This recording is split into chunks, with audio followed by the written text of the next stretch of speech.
अस्सलाम वालेकुम एवरीवन, कैसे हैं सब। उम्मीद करता हूं कि आप सब खैरियत से होंगे। इंडस्ट्रियल रेवोल्यूशन एक इंसानी तारीख का ऐसा इनकलाब जिसने हमारी ज़िंदगियों में इतनी आसानियां पैदा की, इतनी आसानियां पैदा की कि बनी नूह इंसान ने कभी इस बारे में सोचा भी नहीं होगा कि कभी ऐसा एक दौर भी आ सकता है जहां इतनी फैसिलिटीज़ होंगी। वो किस तरीके से कि आज आप जो देखते हैं कि बादलों को छूती हुई बुलंदो बांग जो इमारतें हैं जिसके अंदर कई कई अपार्टमेंट्स है, रिहाइश है, होटल्स है, स्विमिंग पूल, सब कुछ। या आप देखते हैं कि जो बादलों को चीरते हुए अपनी गरजती हुई आवाज़ के साथ जो जहाज़ उड़ते हुए आपको नज़र आ रहे होते हैं, चाहे सड़कों के ऊपर तेज़ रफ्तार दौड़ती हुई गाड़ियाँ नज़र आती है, हैवी बाइक्स नज़र आती है, जो कम्युनिकेशंस के मीन्स है, यानी कि ये मोबाइल वगैरह, लैपटॉप वगैरह, इस तरह की चीज़ें जिन्होंने जो कम्युनिकेशन है उसको कम वक्त में और दूर दराज बैठे इलाकों के साथ जोड़ने का जरिया बन चुका है। ऐसी कोई भी फैसिलिटी जो दौरे जदीद में, दौरे हाजिर में आपके पास अगर अभी मौजूद है, उसका सेहरा जाता है इस बरतानिया में आने वाले इंडस्ट्रियल रेवोल्यूशन को। ये एक ऐसा सुनहरी इनकलाब था। वैसे तो बहुत खूनी इनकलाब भी होते हैं, लेकिन ये एक सुनहरी इनकलाब में इसलिए इसको कह रहा हूँ कि इसने कितनी नई ईजादात की बुनियाद रखी, और जो पूरा आज का हमारा ये तर्ज एक ज़िंदगी बन चुका है, जैसा भी हमारा रहन सहन हम जिंदगी गुजारे, इस सब का सहरा जाता है इंडस्ट्रियल रेवोल्यूशन की तरफ। अब इसके बारे में बहुत सारे स्कॉलर्स डिबेट करते हैं कि एग्जैक्टली इसकी डेट्स क्या बनती है, कब शुरू हुआ, कब इख्तिताम को पहुंचा। तो उस बारे में मुख्तलिफ आरा ज़रूर है स्कॉलर्स की, लेकिन जो इसके बारे में एक वाइडली एक्सेप्टेड जो बिलीफ है वो कहा जाता है कि 1760 से शुरू होकर 1840 तक का इसका पीरियड बनता है। मतलब कि जो 18 सेंचुरी का सेकंड हाफ है उसमें जो ये इनकलाब था इंडस्ट्रियल रेवोल्यूशन का, ये बरतानिया के अंदर से इसका आगाज़ होता है। ये एक ऐसा इनकलाब था कि जिसको अगर मैं आपको बिल्कुल एक सादा लफ्ज़ों में समझाऊँ कि कोई आम बिल्कुल बंदा भी समझ सके, तो जो हम प्रोडक्शन, यानी कि प्रोडक्शन भी नहीं बल्कि सादा, मैंने कहा है तो सादा लफ्ज़ों में, कि जो हाथों से चीज़ें इंसान बनाते थे, जो मज़दूर, जो वर्कर्स हाथों से चीज़ें बनाते थे, उनकी जो जगह आ गई वो मशीनें आ गई।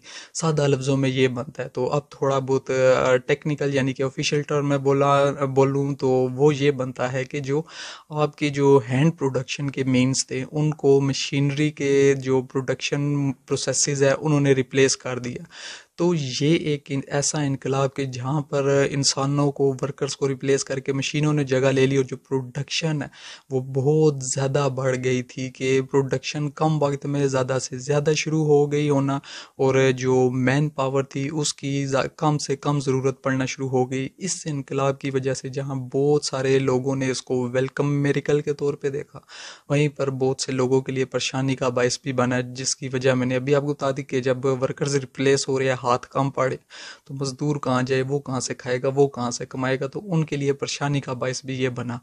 अब जब ये इनकलाब शुरू हो जाता है, जो नेक्स्ट सेंचुरी होती है, थ्रू आउट उसके अंदर जो हैंड प्रोडक्शन के मीन्स हैं उनको रिप्लेस कर दिया जाता है मैकेनाइज्ड फैक्ट्री सिस्टम से, यानी कि मशीन प्रोडक्शन प्रोसेसेस उनको रिप्लेस करते जाते हैं। किन दो चीज़ों की मदद से? एक होता है कि वाटर पावर की मदद से, दूसरा स्टीम इंजन की मदद से। और जो सबसे जो फर्स्ट, यानी कि जो ये इंडस्ट्रियल रेवोल्यूशन का जो आगाज़ होता है उसमें बेसिकली बरतानिया के अंदर जो क्लॉथ वेविंग है उनके जो मीन्स है वो बदले जाते हैं, वो मैकेनाइज्ड होते हैं, कि जो वहाँ पर कपड़ा, जो वूल, कॉटन, लेलिन की जो प्रोडक्शन है वो बहुत तेज़ी से जो नहीं है ज़्यादा इंक्रीज़ होना शुरू हो जाती है, और मज़दूर कम हो जाते हैं, यानी कि जो लागत होती है चीज़ की वो कम होना शुरू हो जाती है, और जो प्रोडक्शन है वो ज़्यादा बढ़ना शुरू हो जाती है। तो इससे जो बरतानिया का इंडस्ट्रियल रेवोल्यूशन है उसका आगाज़ होता है, और ये बुनियाद बनता है जो बाकी आने वाले वक्त में जो यूरोप को टच करेगा, जो अमेरिका तक जाएगा, और पूरी दुनिया के अंदर एक इनकलाब बर्पा कर देगा। चाहे वो ट्रांसपोर्टेशन के फील्ड हो, चाहे वो कम्युनिकेशन की हो, चाहे वो कोई भी फील्ड है, इसके इस इनकलाब से बिना यानी कि इस्तेफादा किए वो रह नहीं सकती। वो कैसे? वो तो हम वन बाय वन आगे जाके बताएंगे कि किस किस जो इन्वेंशन है उसने कौन सी फील्ड को जो नहीं है आगे जाके ज़्यादा बेहतर कर दिया था, इंसान का म्यार ज़िंदगी इम्प्रूव कर दिया। लेकिन इस पॉइंट पे हम ये चीज़ देखते हैं कि आखिर वो कौन से फैक्टर्स थे जिनकी की वजह से ये इनकलाब आना मुमकिन हो सका। आखिर बरतानिया ही क्यों, यानी कि इंडस्ट्रियल रेवोल्यूशन दुनिया के और भी तो किसी कोने में आ सकता था, फिर बरतानिया ही में क्यों आया? उस वक्त फ्रांस भी तो एक ग्रेट पावर था, स्पेन भी ग्रेट पावर था, सिर्फ जो यूरोपियन पावर में कोई ये बरतानिया तो आगे नहीं था। यूरोपियन पावर्स में तो बाकी जर्मनी वगैरह भी कितने स्ट्रांग थे, इसी तरह जापान वगैरह भी थे। तो फिर इधर ही क्यों? इन फैक्टर्स को अब हम देखते कि आखिर कोई अगर आपसे पूछे कि यार बरतानिया ही क्यों, ये सवाल तो आना चाहिए ना जहन में, तो उन फैक्टर्स को हम देखते कि आखिर बरतानिया ही क्यों इससे एक इन्वेंशन का, इससे एक रेवोल्यूशन का बायस बना। वो इस वजह से सबसे पहला जो फैक्टर आता है पॉलिटिकल स्टेबिलिटी का। और खैर इधर से अब आपको ये भी पता चलेगा कि पाकिस्तान आज तक हमारा इंडस्ट्रियल बेस क्यों नहीं डेवलप हो सका। ये जो अब मैं पॉइंट्स बताऊंगा इससे आपको पता चलेगा कि पाकिस्तान इतना पीछे क्यों रह गया है बाकी दुनिया से। तो अभी बात हो रही है बरतानिया की इंडस्ट्रियल रेवोल्यूशन के दौर की, तो उधर ही हम चलते हैं। तो जो पहला फैक्टर है वो आता है पॉलिटिकल स्टेबिलिटी का। ये कैसे यानी कि अपना रोल प्ले करता है इस चीज़ के लिए? वो इस वजह से क्योंकि ये जो जब मैंने आपको शुरू में इंट्रोडक्शन के दौरान बताया कि इसने मज़दूरों को रिप्लेस किया किससे, मशीनों से, तो ज़ाहिर सी बात है पूरी एक उस वक्त जो ग्रेट ब्रिटेन था उसके अंदर एक ओवरहालिंग का फेज़ था कि पूरा एक नए सिरे से एक नया सिस्टम तरतीब देना था जिसके अंदर बहुत सारे लोगों को नुकसान भी था। तो इसलिए उन क्रिटिसिज्म को जो काउंटर करने के लिए तो कोई ना कोई एक पॉलिटिकल वहाँ पे रिजीम चाहिए थी कि जो इस चीज़ को कंट्रोल कर सकती। तो वो बेसिकली पॉलिटिकल स्टेबिलिटी होने की वजह से ओवरहालिंग मुमकिन हुई पूरे बरतानिया में। जो फैक्ट्रियों के निज़ाम है उसको अपग्रेड करना मुमकिन हुआ, वरना तो यूनियन स्ट्राइक, लेबर और यूनियन फोर्स पता नहीं क्या कुछ बना होता है, ये आ जाती हैं सड़कों पे और हुकूमतों को जाम करके रख देते हैं जो लेबर यूनियंस होती है। और जो लेबर यूनियन का कॉन्सेप्ट ही आया इन्हीं मुल्कों से आया हुआ है। तो जो पॉलिटिकल स्टेबिलिटी थी पहला ये एक इसने फैक्टर प्ले किया। हाँ ये बात कही जा सकती है कि उस वक्त जो पॉलिटिकल स्टेबिलिटी में जो फैक्टर्स जो इफेक्ट हो रहे थे बरतानिया को, वो ये था, एक तो अमेरिका का जो खिता था, जो अमेरिकन कॉन्टिनेंट था, नॉर्थ अमेरिका, वहाँ पर ऑलरेडी आज़ादी की तहरीक शुरू हो चुकी थी। तो अमेरिका उसके हाथ से जा रहा था बरतानिया के। दूसरी तरफ जो 7 ईयर वॉर्स एक चल रही थी जो ग्रेट यूरोपियन पावर्स के दरमियान लड़ी जा रही थी, जिसमें ये फ्रांस हो गया, ये बरतानिया वगैरह, ये इस तरह के जो जितनी भी उस वक्त की ग्रेट यूरोपियन पावर्स थी 7 ईयर वॉर्स ये लड़ी जा रही थी। वहाँ पर भी उसको मसला था। लेकिन जो एक पॉजिटिव चीज़ थी कि उस वक्त जो ये स्लेवरी थी इसको अबॉलिश कर दिया गया था। तो एक ख़तरा जो हर वक्त बरतानिया को रहता था कि स्लेवरी यानी कि स्लेव रिबेलियन का उसको सामना रहता था मुख्तलिफ हिस्सों में जहाँ जो उसने कॉलोनाइजेशन की हुई थी। तो वो एक ख़तरा उसका टल गया। उसको कहने का मकसद कि जो ये नॉर्थ अमेरिका का मसला पेश था कि वो उसके हाथ से जा रहा था, या दूसरी तरफ ये जो यूरोप के अंदर जंग लड़ी जा रही थी, ये बाहर के मसले थे। लेकिन जो बरतानिया के अंदर जो अपना उसका पॉलिटिकल निज़ाम था वहाँ पर उनकी किंगशिप बहुत मजबूत थी, इसलिए इस चीज़ ने एक बड़ा फैक्टर प्ले किया। दूसरी क्या जो फैक्टर आता है, दूसरी कौन सी चीज़ है कि जो इस चीज़ को अपने में मदद देती है रेवोल्यूशन को, वो आती है कि उनके जो नेचुरल रिसोर्सेज है। अब पॉलिटिकल स्टेबिलिटी तो ठीक है, पूरा मन मुल्क हो, लेकिन उसके ऊपर नेचुरल रिसोर्सेज ही ना हो तो वो कैसे तरक्की करेगा? इधर अब जब बरतानिया की बारी आती है कि इंडस्ट्रियल रेवोल्यूशन की, तो दो चीज़ों की सबसे उस वक्त ज़रूरत पड़ती है जो जिस बेस पे ये रेवोल्यूशन आ रहा होता है, स्टीम इंजन वगैरह, और मैंने आपको वाटर पावर का भी बताया। तो इन चीज़ों के लिए जो ये दो चीज़ें सबसे ज़्यादा दरकार थी, जिसमें से एक था कोयला, यानी कि तो आपने देखा होगा जो पुरानी मूवीज़ हम अक्सर देखते हैं जो ब्रिटिश एम्पायर के दौर की होती है, उसमें जो इंजन होते हैं ट्रेन के उसके अंदर कोयला डाला जा रहा होता है। तो जितने ये उस वक्त था यानी कि सबसे ज़्यादा कोई चीज़ इन इंजन वगैरह के अंदर ज़रूरत होती थी वो तो कोल की होती थी, और बरतानिया के पास इन दो यानी कि एक आयरन का और एक कोल का बहुत बड़ा ज़ख़ीरा मौजूद था। तो जो उसके नेचुरल रिसोर्सेज थे उसने भी उसकी बड़ी मदद की। फिर उसके बाद बारी आती है कि जो इंटरप्रेन्योर्स थे और जो इन्वेस्टर थे, मैं आपको बता रहा हूँ कि हमारा मुल्क क्यों पीछे रह गया, उसमें जो हमने बातें नोट करनी है। इंटरप्रेन्योर और इन्वेस्टर, अब इन दो का क्या किरदार था कि जो इंटरप्रेन्योर थे वो यानी कि कोई भी न्यू आने वाली इन्वेंशन को अडॉप्ट करते हैं, टेस्ट करते हैं, फील्ड के अंदर अप्लाई करते हैं।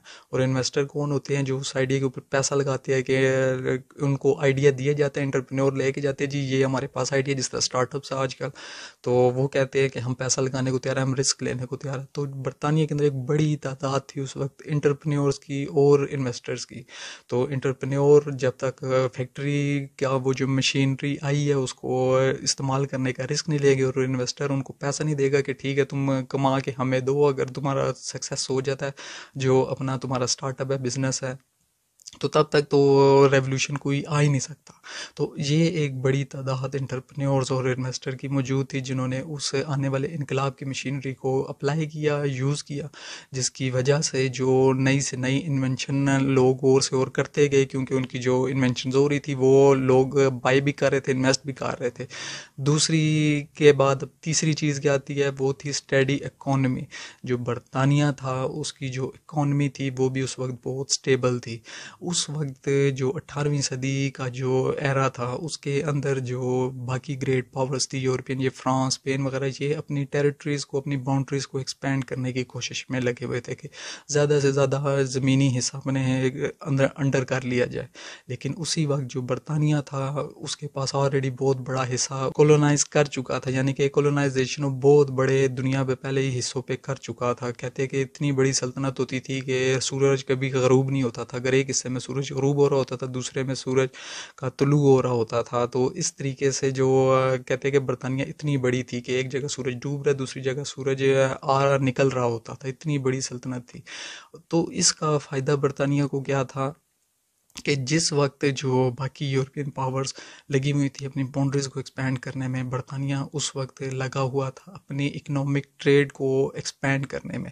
जिस तरह की ईस्ट इंडिया कंपनी उसने बनाई, फिर उसने हुडसन बे कंपनी बनाई, फिर रॉयल अफ्रीकन कंपनी में, इस तरह मुख्तलिफ वो कंपनीज मुख्तलिफ खितों में जहाँ उसने कॉलोनाइजेशन की हुई थी उधर वो कंपनीज बनाता गया जो ट्रेड के लिए उसके परमिट्स लेती थी, जो रूट्स वगैरह उसके लिए लेती थी, और जो गुजरगाहें बनाती थी जहाँ पर उसका माल एक्सपोर्ट हो सके, क्योंकि ये जो रेवोल्यूशन है वो इसने एक्सपोर्ट भी तो होना था। और इसी से जो रिलेटेड है वो पार्ट इसका बनता है कि जो इससे नेक्स्ट फैक्टर है वो क्या है कि जब नेचुरल रिसोर्सेज भी हो गए, जो एंटरप्रेन्योर्स और इन्वेस्टर भी हो गए, पॉलिटिकल स्टेबिलिटी, उसके बाद जो आपका माल बनेगा वो भी तो कहीं एक्सपोर्ट होना है ना। तो उसके लिए चाहिए होते थे कि ट्रेड रूट्स, जो रोड्स हो गए, जो कैनाल्स हो गई, और जो सी रूट्स, पोर्ट्स वगैरह वहाँ पर इजीली एक्सेसिबल थी इतना जदीद तरीके से, क्योंकि जो बरतानिया की सबसे बड़ी ताकत थी उसकी रॉयल नेवी थी। नेवी के लिए क्या चाहिए होता है, सी पोर्ट्स चाहिए होती है, सी रूट्स चाहिए होते हैं, तो वो ऑलरेडी बरतानिया ने डेवलप किए हुए थे। इन कंपनीज के ज़रिए भी उसने मुख्तलिफ इलाकों से परमिट्स लिए हुए थे।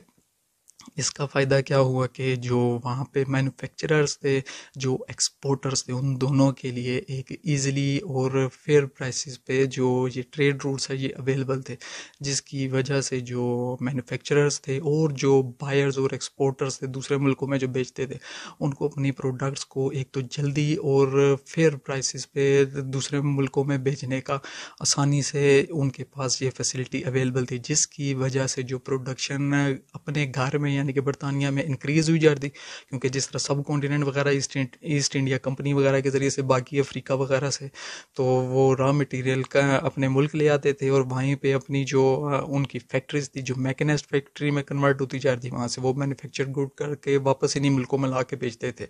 तो उनके पास सरमाया भी आ रहा था, उनका रेवोल्यूशन भी इस वजह से उठता जा रहा था, और ये रेवोल्यूशन फिर आगे से आगे बढ़ता गया, और बढ़ते बढ़ते ये फिर बिला आखिर बरतानिया से बाहर एक्सपोर्ट रेवोल्यूशन होना शुरू हुआ। पहले ये यूरोप के जब खित्ते में गया, सबसे पहले इसने फ्रेंच और को यानी कि टेरिटरी में गया, यानी कि पहले ये फ्रांस में गया, फिर बेल्जियम में गया, उसके बाद जो जर्मनी का खित्ता था उधर गया, फिर उसके बाद ये स्वीडन गया, और वहाँ से करता करता नॉर्थ अमेरिका तक जो इसका जो ये इंडस्ट्रियल रेवोल्यूशन था वो गया। और ये किस वजह से जा सका, जो मैंने आपको बताया था, एंटरप्रेन्योर्स थे और जो इन्वेस्टर थे, क्योंकि ये लोग जो अपने जो आइडियाज़ थे इनको बाहर भी एक्सपोर्ट करते थे, और इनकी ये ईगरनेस थी कि ये जो अपने जहाँ पर भी इन्हीं के जैसे, क्योंकि आपको ये पता है कि सारे गोरी चमड़ी वाले हैं, तो अपने बाकी ये लोगों के साथ जाके ये आइडियाज़ को शेयर करने का इनका जो एक जज्बा था कि हम जो अपना एक वे ऑफ लाइफ है उनको ये जाके बताते थे, और फिर वो भी इससे मुस्तफ़ीद होते थे।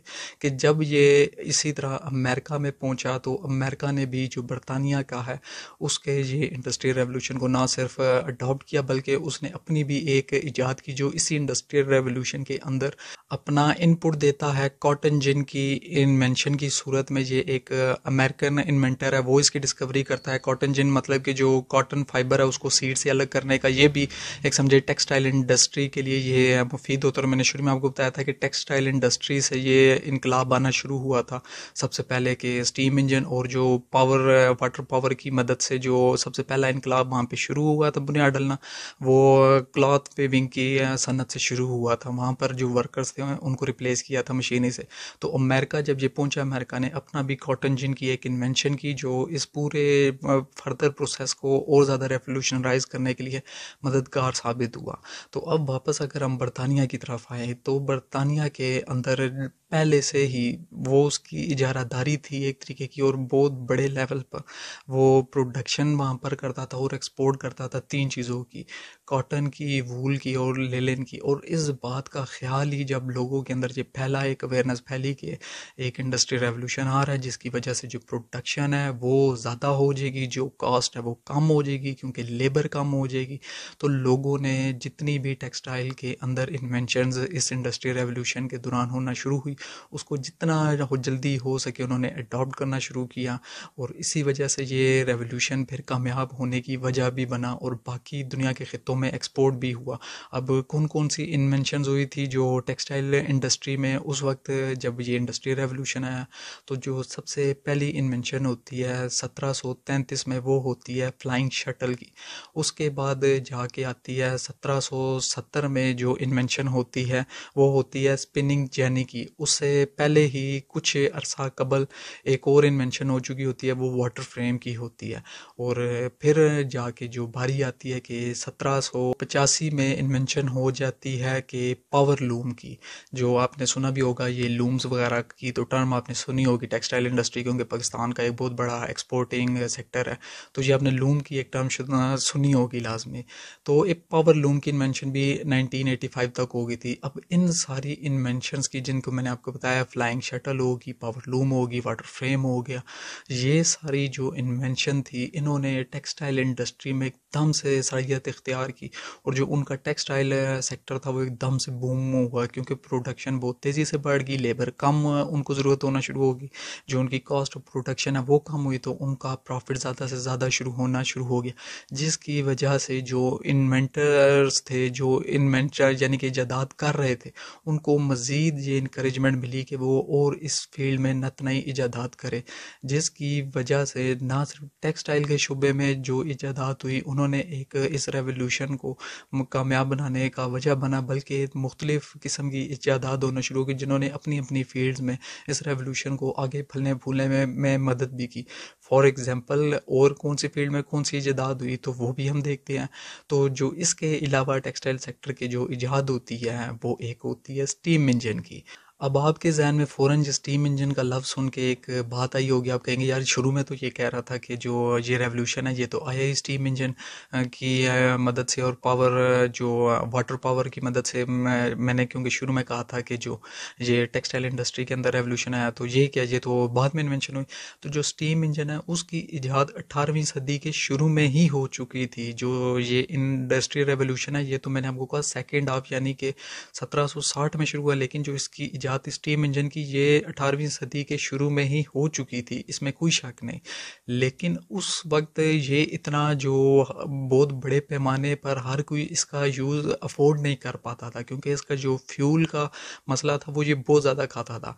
फिर जो इसकी जो आती है मॉडिफिकेशन और अपग्रेडेशन की बारी, कि जो इसको बेसिकली इजाद तो जो 18वीं सदी के शुरू में करता है बंदा वो तो न्यूकमैन होता है, लेकिन जो इसकी अपग्रेडेशन होती है वो जेम्स वॉट नाम का एक बंदा करता है। जब इसकी वो अपग्रेडेशन करता है इसके बाद जो ये स्टीम इंजन है ये कम फ्यूल पर ज़्यादा जो नहीं है वर्क फोर्स देना शुरू कर देता है, ज़्यादा इसकी समझे कि सलाहियत हो जाती है कम फ्यूल की बुनियाद पर, जिसके बाद जाके ये अपना जो नहीं है लोगों में ज़्यादा एक्सेप्टेंस इसकी होना शुरू हो जाती है। फिर जाके ये फैक्ट्री के अंदर यूज़ होना शुरू होता है क्योंकि अब जब इसकी लागत कम होती है, इसको अफोर्ड करना ईजी हो जाता है, तब जाके इसको फैक्ट्री में बड़े पैमाने पे अडॉप्ट करना शुरू करते हैं। लेकिन अभी भी ये उसका एक पीक टाइम नहीं होता। पीक टाइम कब आता है? जब यही बंदा जेम्स वॉट एक और बंदे के साथ इश्तराक करता है, इसको फर्दर जो रेवोल्यूशनराइज करने के लिए रोटरी मोशन इसके अंदर लेकर आता है। वो अब एक जिस बंदे के साथ ये इश्तराक करता है वो होता है मैथ्यू बोल्टन। मैथ्यू बोल्टन के साथ जब ये बंदा जेम्स वॉट इश्तराक करता है, फिर ये रोटरी मोशन लेकर आते हैं। एक आपको तस्वीर में नजर आएगा, ये पहिया सा आपको लगा हुआ है कि इसका एक साइकिल यानी कि प्रोसेस होता है, छोटे टेक्निकलिटीज़ को कि इसके बाद ये एक बहुत एफिशिएंट बन जाता है कि बड़े पैमाने पे जो बड़े बड़े यानी कि फिर प्रोडक्शन की जो रॉ मटेरियल्स है, जिस तरह के पेपर से लेके आयरन से लेके आटा है, कोई भी ऐसी सनत है बड़ी बड़ी सनतों के अंदर जो मास प्रोडक्शन के लिए फिर इस इंजन का इस्तेमाल होना शुरू हो जाता है। तब जाके ये फर्दर जो इस रेवोल्यूशन के अंदर एक बहुत बुनियादी किरदार अदा करता है। तो ये पॉइंट अब आपको क्लियर होना चाहिए कि जो इसकी इन्वेंशन है वो ठीक है हो चुकी थी, लेकिन इसकी अपग्रेडेशन के बाद जाके जो बड़े पैमाने पे इस्तेमाल होना शुरू होता है। इसके अलावा जो और इन्वेंशन उस वक्त होती है इसी इंडस्ट्रियल रेवोल्यूशन के दरमियान, तो उनका अब जिक्र करूँ तो उनमें आती है milling machine, screw cutting lathe, और फिर आती है सिलेंडर बोरिंग मशीन। अब ये भी मिलकर जो मुख्तलिफ मशीनें होती है, मैंने कहा था कि अपनी अपनी फील्ड की इन्वेंशंस होंगी, ये मिलकर इस पूरे इंडस्ट्रियल रेवोल्यूशन के प्रोसेस को फर्दर जो नहीं है एक बूस्ट दे देती है, एक कैटलिस्ट बनते हैं कि मज़ीद नई से नई इजादात होने का बायस बनते हैं। फॉर एग्जांपल एक मटेरियल होता है कोक। अब ये यानी कि जो मैं थोड़ा बताने लगा हूँ, ये केमिस्ट्री जिसने थोड़ी बहुत पढ़ी एग्जैक्ट है उससे रिलेटेड है, लेकिन क्योंकि ये इन्वेंशन उस वक्त आई थी तो इसलिए बताना ज़रूरी है। टेक्निकल उसमें डेप्थ में नहीं हम जाएंगे, लेकिन ओवरऑल एक इसका भी मेंशन करना ज़रूरी है। तो ये एक मटेरियल होता है जो कि जो कोयला होता है उसको जलाने के बाद हासिल होता है, इसको फिर हम कोक का नाम देते हैं। और ये चारकोल जो उस वक्त इस्तेमाल हो रहा होता है उसकी जगह पे इस्तेमाल होना शुरू होता है रॉट और पिग आयरन की प्रोडक्शन के लिए। तो जब ये आ जाता है फील्ड में तो इसकी वजह से जो फ्यूल प्राइसेस है, जो प्रोडक्शन की प्राइसेस है वो होती है डिक्रीज, जिसकी वजह से जो रॉट और पिग आयरन की प्रोडक्शन है उनके लिए जो लार्जर ब्लास्ट फर्नेसेस है वो यूज़ होना शुरू हो जाते हैं बड़े पैमाने पे। और इस वजह से जो आयरन प्रोडक्शन की प्रोसेसेस है उनके अंदर जो चेंजिंग आती है, जो पॉजिटिव चेंजिंग आती है, उसकी वजह से जो इंडस्ट्रियल रेवोल्यूशन है उसको एक बूम मिलता है। यहाँ पर एक और चीज़ मैं मेंशन करता चलूँ, जो स्टीम इंजन है उसका एक मैंने आपको ये अभी जो इस पॉइंट में बताया है कि जब ये कोल है, ये जो कोक है, ये चारकोल की जगह लेता है, जो फ्यूल की प्राइसेस कम होती है, जो स्टीम इंजन इसी यानी कि दौर की इजाद होती है। तो जो स्टीम इंजन है उसके आने की वजह से जो माइनर्स है वो कोल एक्सट्रैक्ट करने का जो प्रोसेस है वो उनके लिए बहुत इजी हो जाता है और वो बहुत बड़े पैमाने पे कोल को बहुत आसानी के साथ एक्सट्रैक्ट करना शुरू कर देते हैं। और यही कोल जो मैं आपको ये बताने की करूँ कि प्रोसेस के कैसे एक दूसरे से जुड़े हुए हैं, कि स्टीम इंजन कोल एक्सट्रैक्ट करने का बायस बना है, और यही जो कोल है जिस स्टीम इंजन के अंदर यूज़ होना होता है। और जितना अच्छी क्वालिटी का कोल होता है, जो प्राइसेस है प्रोडक्शन की उसके से और ज़्यादा जो उसमें कमी आती है। तो स्टीम इंजन कोल एक्सट्रैक्ट करने का बायस बन रहा है और कोल स्टीम इंजन को चलाने का बायस बन रहा होता है। तो इस तरीके से चीज़ें पैरेलल में चलते हुए एक दूसरे को यानी कि एक कहते हैं कि हेल्पिंग हैंड देते हुए, एक अपना शोल्डर देते हुए कि जो एक इन्वेंशन है दूसरे को आगे बढ़ने का मौका देती है। इस तरह जो पूरा बरतानिया है उसके अंदर एक इनकलाब आ रहा होता है और वे ऑफ लाइफ है वो इम्प्रूव हो रहा होता है। लेकिन मज़े की बात यह है कि मैंने तो जो शुरू में इंट्रोडक्शन में इतनी आपको मिसालें दी कि ये इंजन, ये गाड़ियाँ, जहाज़ वगैरह ये वो, तो मुख्तलिफ इजादात की, तो जिसका मतलब ये था कि इस रेवोल्यूशन की वजह से सिर्फ जो वे ऑफ लाइफ है एक चीज़ का नहीं बदल रहा था, सिर्फ कॉटन टेक्सटाइल इंडस्ट्री का नहीं बदल रहा था, बल्कि मुख्तलिफ शोबों में जो मेयारी ज़िंदगी है वो बेहतर होना शुरू हो गया। इवन के जो कैपिटलिज्म की फ़िलासफ़ी थी वो भी इसी इंडस्ट्रियलिज्म के जो इंडस्ट्रियल रेवोल्यूशन है उसके बाद शुरू हुई। तो कैसे मुख्तलिफ शोबों में इनकलाब आया, आया, मैंने आपसे कहा था वो बताऊंगा। अब आते हैं उस तरफ। तो सबसे पहला हम जो शोबा डिस्कस करेंगे जो इंडस्ट्रियल रेवोल्यूशन की वजह से जो और ज़्यादा बेहतर होता है, वो होता है कम्युनिकेशन का, यानी कि दूर बैठे हुए जल्द रब्ता हो जाने का जो उस वक्त सिलसिला शुरू होता है, जो बाद में अब जाके दौरे जदीद में मोबाइल की सूरत में, कॉल्स व्हाट्सएप की सूरत में हमें नज़र आता है।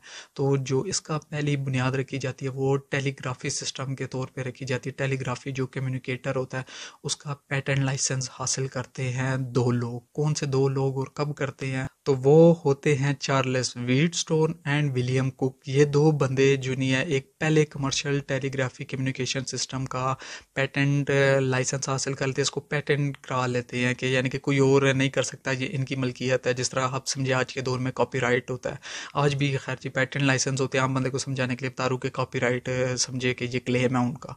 तो 1837 में जो पहला ये कमर्शियल टेलीग्राफी सिस्टम होता है इसका वो रजिस्टर करा लेते हैं, ये वो इंट्रोड्यूस करा देते हैं। इसके बाद जो स्टीम लोकोमोटिव इंजन्स है उसकी जो ट्रांसपोर्टेशन के शोबे में है, जो गाड़ियाँ यानी कि उस वक्त फिर वो उनके अंदर इंजन यूज़ होना शुरू हो जाता है। और जो तवील सफ़र होता है वो कमर्शियली जो पब्लिक गाड़ियाँ होती है उसके ज़रिए वो भी जो ट्रांसपोर्टेशन का शोबा है उसके अंदर भी इनकलाब आ जाता है। फिर मैंने आपको कहा था कि जो फ़िलासफ़ी बॉर्न होती है कि एक इकोनॉमिक सिस्टम की, इसी के बाद वो होती है कैपिटलिज़म की। अब कैपिटलिज़म की फ़िलासफ़ी देने वाला बंदा कौन होता है? तो वो होता है एडम स्मिथ। अब ये बंदा उस वक्त में एक ऐसी फ़िलासफ़ी लेके आता है कि इकोनॉमिक सिस्टम की, कि जिसकी बुनियाद पर इसको आने वाले वक्त में फादर ऑफ कैपिटलिज्म के नाम से याद रखा जाता है एडम स्मिथ को। क्योंकि मैंने आपको बताया था रेवोल्यूशन को बढ़ने में जो फैक्टर था, ये क्या था? एंटरप्रेन्योर्स और ये था इन्वेस्टर। तो ये अपनी इस फ़िलासफ़ी के ज़रिए, इस इकोनॉमिक फ़िलासफ़ी के ज़रिए कहता है कि उन लोगों की ज़िंदगी आसान बनाई जाए जो एंटरप्रेन्योर्स हैं और जो इन्वेस्टर्स हैं। और जिस वजह से फिर ये कैपिटलिज्म का आज मौजूदा निज़ाम आता है दुनिया में इस वक्त राइज है, तो ये बंदा उसकी बुनियाद रखता है। तो एक तरफ मुख्तलिफ जो रेवोल्यूशन प्रैक्टिकली आ रहे, दूसरा एक माइंड का रेवोल्यूशन, वो ये इकोनॉमिक सिस्टम को भी जन्म देने का ये रेवोल्यूशन बायस बनता है। इसके साथ ही न्यूयॉर्क एक स्टॉक एक्सचेंज वो भी इस्टेब्लिश हो जाती है, क्योंकि लंदन के अंदर 1790s तक जो स्टॉक एक्सचेंज है वो ऑलरेडी बन चुकी होती है। तो फिर जो ये न्यूयॉर्क है उसके अंदर भी स्टॉक एक्सचेंज बन जाती है। और एक और डिबेट भी ये स्कॉलर करते रहते हैं कि जिस तरह मैं कह रहा हूँ कि बाकी ज़िंदगियों के अंदर बेहतरी लाने का, कि आया कि वाकई ही इतने बड़े पैमाने के अंदर जो लोगों की ज़िंदगी है उनके अंदर बेहतरी, यानी कि आम बंदे मासिस के अंदर वो कह रहे हैं कि बेहतरी आती है, यानी इसके अंदर स्कॉलर्स आपस में डिबेट करते रहते हैं कि किस हद तक आती है।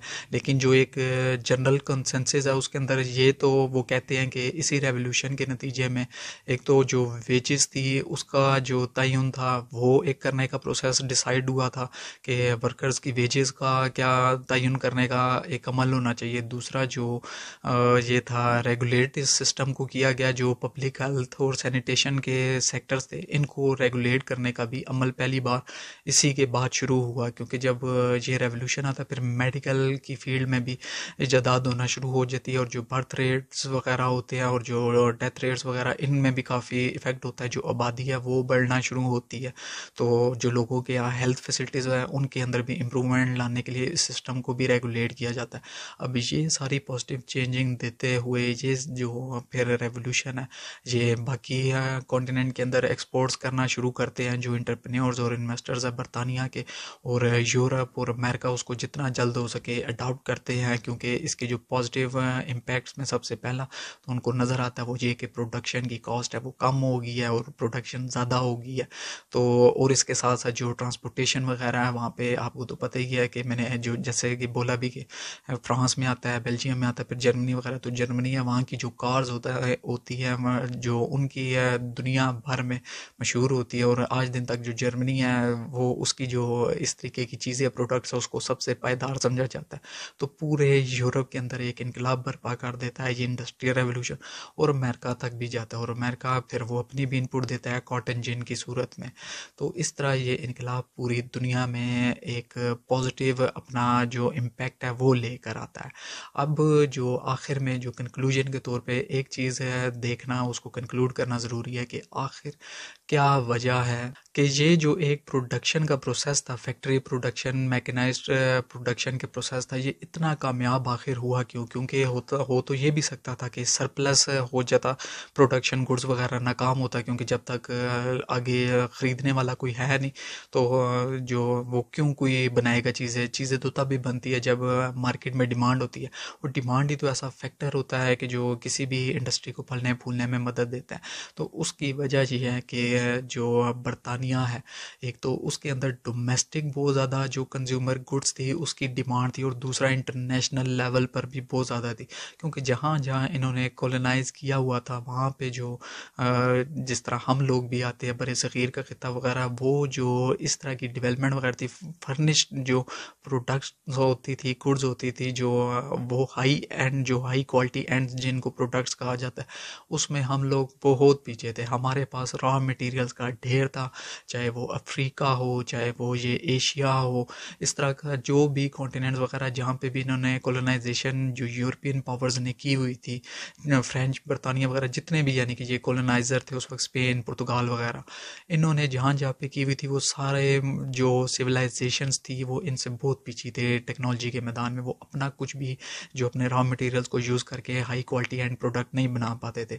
तो ये जो हमारे ही मटेरियल्स को यूज़ करते थे और हमारे ही ला के आगे जब मार्केट में ये बेचने के लिए पेश करते थे, तो जो इनकी फर्निश्ड गुड्स थी उनको हाथों हाथ लिया जाता था। बहुत ज़्यादा इनकी जो डिमांड थी इंटरनेशनल लेवल पर वो बहुत ज़्यादा थी, इनकी जो फर्निश्ड गुड्स होती थी उनकी, जिसकी वजह से ये रेवोल्यूशन उस वक्त पनपने में कामयाब हो सका। मैंने अभी आपको एक लास्ट अपने वीलॉग में भी बताया है कि जो इस वक्त 2013 से लेके अभी तक सबसे कम जो शिपमेंट हुई है मोबाइल्स की, 20% ड्रॉप हुई है, क्योंकि मोबाइल और अब लोग नहीं ख़रीद रहे उतनी बड़ी तादाद में, क्योंकि जब दुनिया में ऑलरेडी इतना ज़्यादा हर बंदे के पास अब 3 3 4 4 ऑलरेडी मोबाइल है, और कितने वो लेगा। तो एक तरफ तो नए से नए वर्जन जो मोबाइल के वो रिलीज़ हो रहे हैं, लेकिन मोबाइल की जो ओवरऑल शिपमेंट्स वो 20% ड्रॉप हुई है। तो यही मैं पॉइंट आपको समझाना चाह रहा था आखिर में कि जो डिमांड थी वो ज़्यादा थी, और इस तरीके से इन सारे फैक्टर्स ने मिल के इस रेवोल्यूशन को बूम करने के लिए जो पुश किया और इसकी मदद की कि ये पूरी दुनिया में फिर फैला, और इस तरीके से मोस्ट इम्पॉर्टेंट, मोस्ट इन्फ्लुएंशियल और most modernising period of history ये बरतानिया का, और ना सिर्फ बरतानिया का बल्कि पूरी दुनिया का तस्वर किया जा सकता है 18th सेंचुरी और जो अर्ली 19th सेंचुरी है। तो ये एक 1760 से 1840 तक का एरा, इसने आज हमारी दुनिया को उस एक रंग में रंग दिया है कि जिसके बिना दुनिया वाकई बेरंग हो जाएगी। तो उम्मीद करता हूँ कि आपको ये वीलॉग ज़रूर पसंद आया होगा। इसके साथ ही मुझे अपनी दुआ में याद रखें। अपना ढेर सारा ख्याल रखें। अल्लाह हाफिज़।